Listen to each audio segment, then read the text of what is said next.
अस्सलाम वालेकुम students, hope so you all are doing well. आज के इस लेक्चर में हम प्लाज्मा मेम्ब्रेन सेल के स्ट्रक्चर को स्टडी करना स्टार्ट करेंगे। और सबसे पहले हम प्लाज्मा मेम्ब्रेन को देखेंगे कि प्लाज्मा मेम्ब्रेन या तो सेल मेम्ब्रेन या तो साइटोप्लाज्मिक मेम्ब्रेन होती क्या है।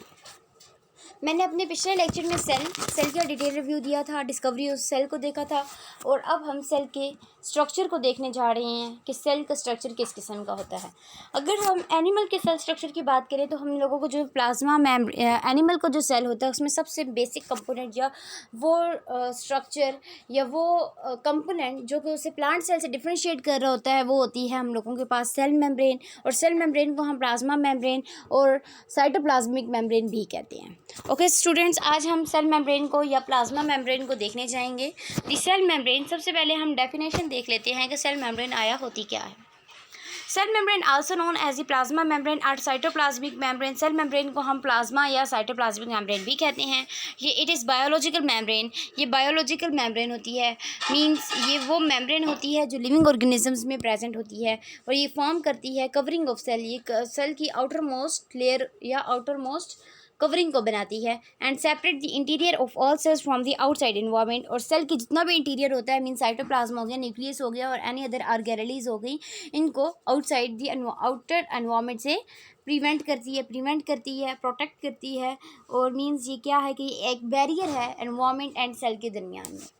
ओके नेक्स्ट, जब हम लोग बात करते हैं सेल मेम्ब्रेन की कंपोजिशन की कि सेल मेम्ब्रेन बनी किस तरह है, ये किन चीज़ों पे कंसिस्ट करती है, तो हमें पता चलता है कि सबसे पहले सेल मेम्ब्रेन कंपोज होती है प्रोटीन्स पे एंड देन लिपिड्स। प्रोटीन 60 किस, अब बात करें इनकी रेशो की, कितनी प्रपोर्शन में, ये कितनी रेशो में ये हम लोगों के पास कंपोनेंट्स प्रेजेंट होते हैं। तो जो प्रोटीन्स होती हैं वो मेजर पार्ट होती हैं प्लाज्मा मेम्ब्रेन का या सेल मेम्ब्रेन का। 60 to 80% जो प्लाज्मा मेम्ब्रेन होती है वो प्रोटीन्स पे कंसिस्ट करती है।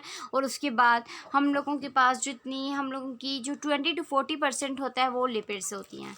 ए small amount of carbohydrate is also present. कुछ लिटिल अमाउंट में, वेरी फ्यू, मतलब पॉइंट की रेशो में हम लोगों के पास कार्बोहाइड्रेट्स भी प्रेजेंट होते हैं। ओके स्टूडेंट्स, हमने डेफिनेशन को देख लिया कि डिफाइन क्या करते हैं, प्लाज्मा मेम्ब्रेन होती क्या है। उसके बाद हम लोगों ने प्लाज्मा मेम्ब्रेन की कंपोजिशन को देखा। नेक्स्ट थर्ड चीज़ पे हम चलते हैं जो कि है हम लोगों की प्लाज्मा मेम्ब्रेन के फंक्शंस। हम लोग जब प्लाज्मा मेम्ब्रेन की फंक्शंस की बात करते हैं तो सबसे मेन जो इसका फंक्शन है वो इसका सपोर्ट में है कि ये क्या है, ये सपोर्ट प्रोवाइड करती है टू दी साइटोप्लाज्म या to the interior of the cell. Okay सबसे पहले बात करें, maintains the integrity of the cell size and shape. ये साइज एंड शेप को मेंटेन करता है। ये क्या करता है, कंट्रोल करता है ट्रांसपोर्ट, सिलेक्टिवली परमेएबल होता है। ये मेंटेन करता है ionic concentration of the cell and osmotic pressure of the cytosol. ये मेंटेन करता है सेल की आयनिक कंसंट्रेशन को और क्या, जो ऑस्मोटिक प्रेशर होता है साइटोसोल को, उसको भी मेंटेन करता है। ये क्या, ये फॉर्म करता है कांटेक्ट विद नेबरिंग सेल। दूसरे साथ वाले जो सेल्स होते हैं उनके साथ जो कनेक्शन होता है वो ये सेल मेम्ब्रेन ही करवाती है। और ये सेंसिटिव होती है इसके नेचर में। मीन्स क्या है कि ये डिटेक्ट कर लेती है अगर कोई भी फॉरेन पार्टिकल इसमें एंटर होना चाहे तो ये उसे एंटर नहीं होने देती। अगर नेक्स्ट बात हम करें 6 पॉइंट, तो ये सेमी परमेएबल होते हैं। ये फ्यू पार्टिकल्स को अलाउ करती है इसके अंदर आना और कुछ को ये रोक लेती है जो कि इसके लिए मुवाफिक नहीं होते।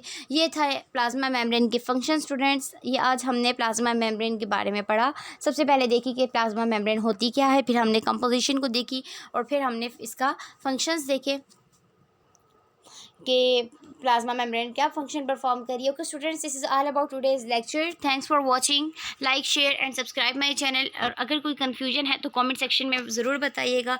आई will try my best to solve your problem. Stay connected और अपने दूसरे फ्रेंड्स को भी इस चैनल का बताइए ताकि वो भी इस चैनल से और इन लेक्चर से मुस्तफ़ीद हो सकें। Stay connected, subscribe my channel. Meet soon.